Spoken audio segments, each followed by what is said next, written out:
Monsieur Paul était un fermier qui aimait gagner seul. Il ne supportait pas Monsieur Pierre, son voisin, qui vendait aussi ses légumes. Paul a décidé d'être méchant pour le chasser. Il a dit de fausses choses sur la qualité des produits de Pierre. C'était la première épine. Ensuite, il a fait bloquer le petit chemin de terre que Pierre utilisait pour aller au marché. Pierre devait faire un très long tour, perdant du temps et de l'argent. C'était la deuxième épine. À cause de ses actions, Monsieur Pierre a été forcé de vendre sa ferme et de partir, le cœur lourd. Paul était content, il avait le chemin pour lui tout seul. Il ne pensait qu'à lui-même et oubliait que le mal restait sur le chemin. 20 ans ont passé. Paul est devenu vieux et a laissé la ferme à ses deux enfants, Sophie et Marc. C'était son absence de la gestion. Les enfants étaient gentils et justes, mais ils ne connaissaient pas les erreurs de leur père. Un jour, ils ont eu un gros problème avec un nouveau concurrent qui avait racheté l'ancienne terre de Pierre. Cet homme avait une mémoire longue.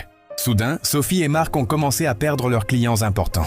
Le concurrent disait partout les mêmes mensonges que Paul avait dit autrefois sur Pierre.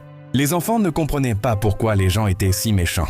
Puis, le chemin principal vers le marché a été fermé pour des raisons compliquées. Sophie et Marc devaient en faire des détours, comme Pierre autrefois. Les enfants étaient désespérés. Ils marchaient sans le savoir sur les épines que leur propre père avait semées 20 ans plus tôt. Le mal de Paul était devenu leur souffrance. Quand Paul a vu ses enfants en difficulté, il a finalement compris. En entendant les problèmes de rumeurs et de routes bloquées, il a reconnu ses propres actions. Il a avoué à ses enfants, les larmes aux yeux, « Ce n'est pas le destin, c'est moi. J'ai planté ces épines pour blesser mon concurrent. Mais l'épine n'est pas partie quand il est parti, elle est restée. Et maintenant, mes propres enfants, c'est vous qui marchez dessus. J'ai ruiné le chemin que je voulais vous laisser. » Paul a compris trop tard que ce que l'on fait aux autres revient toujours. La morale est claire. Ne jamais planter des épines sur le chemin des autres, car un jour, à ton absence, tes enfants peuvent marcher dedans.